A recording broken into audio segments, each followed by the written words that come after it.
ከተጣልኩበት አዘቅት መጥተህ ከጠላቴ እጅ እኔን ተናጥቀህ በደም ገዝተህ አንተ ካረከኝ እንዴት አልዘምር እንዴት አልቀኝ። ሰላም ይዛላችሁ በዓለም ዙሪያ ያላችሁ ይህን ቪዲዮ የምትከታተሉ ጌታ ሰላም ይብዛላችሁ። ከኔ ጋር ጥቂት ደቂቃ እግዚአብሔር ቃል አብረን እናያለን። ለዚህ ቃል ቦታ ስጡት። በዚህ ሰዓት ብዙ ሰው በርካታ ሰው ለማይሆን ነገር ጊዜን ያባክናል፣ ጊዜን ይሰጣልና ለእግዚአብሔር ቃል እስቲ ቦታን ስጡት። አብረን እናነባለን። ማቴዎስ ወንጌል ምዕራፍ 13 ቁጥር 27 ያለው ክፍል አብረን እናነባለን። የባለቤቱ ባሮች ቀርቦ ጌታ ሆይ መልካም ዘር በእርሻ ዘርተን አልነበረም? እንክርዳዱ ከወዴት አገኘው? እርሱም ጠላት ይህን አደረገ አላቸው። ባሮች እንግዲህ ሄደን ብንለቅም ትወዳለህ አሉት። ቁጥር 9 እርሱ እንክርዳድን ስትለቅሙ ስንዴ ከእርሱ ጋር እንዳትነቅሉ አይሆናል፣ ተዋቸው፣ እስከ መከር ጊዜ አብሮ ይደጉ። እስከ ምን ጊዜ?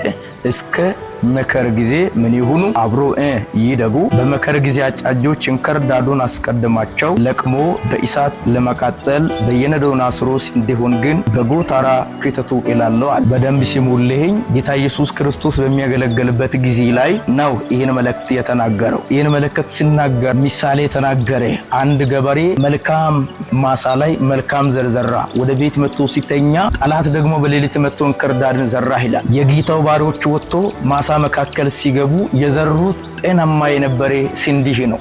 እንክርዳድ አብሮ ሲበቀሉ ከየት መጣ ብሎ ሲጠየቁ አጋንንት ነው አለ። እኔ ለቅመው ስን ተዋላቸው። ለምን? እስከ መከር ጊዜ አብሮ ይደጉ አለ።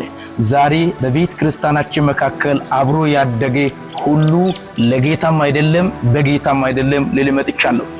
ያደገ ሁሉ በቤት ክርስቲያን መካከል ያደገ ሁሉ ማደጉ ሊያደግ ይችላል። ከምንም ይሁን በምንም መንገድ ይሁን ማደግ ይችላል። ነገር ግን ያደገ ሁሉ በጌታም አይደለም ለጌታም አይደለም። ይሄን ማወቅ አለባችሁ። እንክርዳዱ መከር በሆነ ጊዜ ለጌታው አልሆነም። ለምንድነው የሆነው? ለእሳት ነው የሆነው። ስለዚህ ያደገ ሁሉ በጌታም አይደለም ለጌታም አይደለም ማለቱ ነው። በደንብ ስሙ። እንክርዳድ ማለት ከስንዴ ጋር አብሮ የሚያደገው የውሸት እህል ማለት ነው። የውሸት እህል ነገር ግን አታላይ የሆነ አስመሳይ የሆነው ማለቱ ነው። ዛሬም በቤተ ክርስቲያናችን መካከል በግ የሚመስለው ውስጥ ተኩላ የነበረው በአፍ ቅቤ በውስጥ ጩቤ፣ በአፍ ቅቤ በውስጥ እሾክ የነበረ በርካታ ሰው አለ። ይሄን ግን የእግዚአብሔር ፍርድ መጥቶ በቤተ ክርስቲያን መካከል እንዲፈርድ የብዙዎቻቸው ምሻታቸው ነው። ነገር ግን እግዚአብሔር ያደርግ። ለምን ያደርግም? ይደጉ ተብሏላ። እስከ መከር ጊዜ መጽሐፍ ሲናገር ዮሐንስ ራእይ ላይ ጽድቅ የሚሰራ ወደፊት ይጸድቅ ተብሏል። ኃጢአት የሚሰራ ወደፊት ይሰራ ተብሏል። ቶሎ ብዬ ይመጣል ይከፍል ዘንድ ዋጋ ከኔ ጋር አለ ተብሏል። ስለዚህ ክርስቶስ ሲመጣ ነው የሚያጣረው እንጂ ዛሬን ከቤተ ክርስቲያን መካከል መነቀን አንችልም። ዛሬ ከቤተ ክርስቲያን መካከል እንዲጠፉ ማድረግ አንችልም። ያ ማለት ያደገ ሁሉ ለጌታም አይደለም በጌታም አይደለም። ይሄን እንድታውቁ ይፈልጋሉ። ያደገ ሁሉ በጌታም አይደለም ለጌታም አይደለም።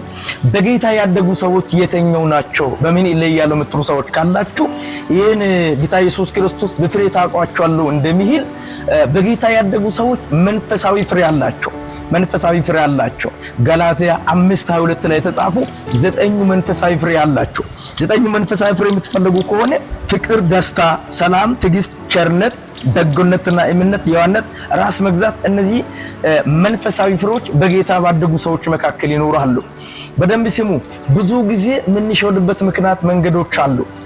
ጸጋ ስጦታና መንፈሳዊ ፍሬዎች ልዩነት አላቸው። ጸጋ ስጦታ እግዚአብሔር ለሚወደው ሰው ነው የሚሰጠው። ጸጋ ስጦታ እግዚአብሔር ለሚወደው ነው የሚሰጠው።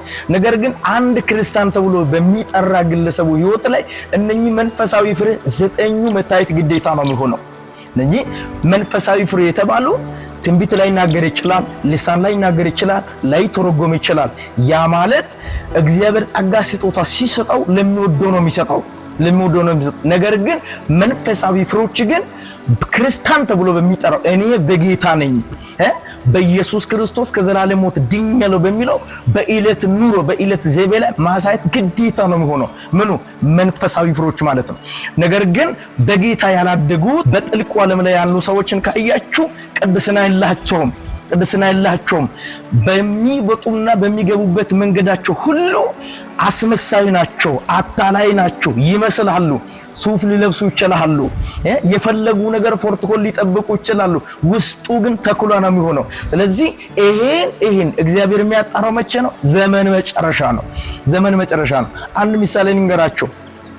አንድ አባታቸው በዚህ ሰዓት በህይወት የሉም፣ ሞቷል።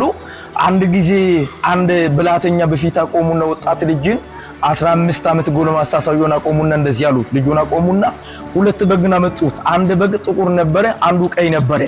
ልጄ ሆይ አሉት፣ በእነዚህ ጥቁሩ የተኛው ነው ቀዩ የተኛው ነው ብሎ ልጁን ጠየቁ። ልጁ እንደዚህ አለ፣ እሳቸው ምን ሆናቸው ነው? እኔን እየሸወዳችሁ ነው? ጥቁሩ ይሄ ነው ቀይ ይሄ ነው ብሎ ለፋዘሩ መለሱ።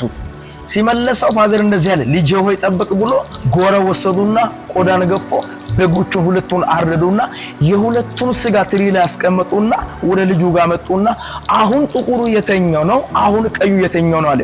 ልጁ እንደዚህ አለ፣ ቆዳን ከገፈፋችሁ በኋላ እኔ በመልክ ነበረ፣ እኔ ያኔ ቀይ ነው ጥቁር ነው ያልኩት በቆዳ ነበረ። ቆዳን ካነሳችሁ በኋላ ተመሳሳይ የሆነ ስጋ ትሪ ላይ አርጋችሁ ጥቁሩ የተኛው ነው ቀዩ የተኛው ነው ብላችሁ ተጠይቃላችሁ አለ።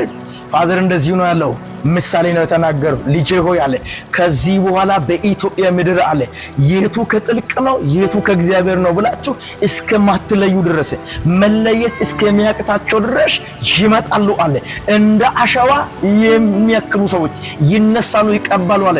የተኛው ከጥልቅ ወገን እንደሆነ የተኛው ከላይ እንደሆነ አትለዩም አለ። ዛሬም ልክ ቤተ ክርስቲያን እንደዛው ትመስላለች።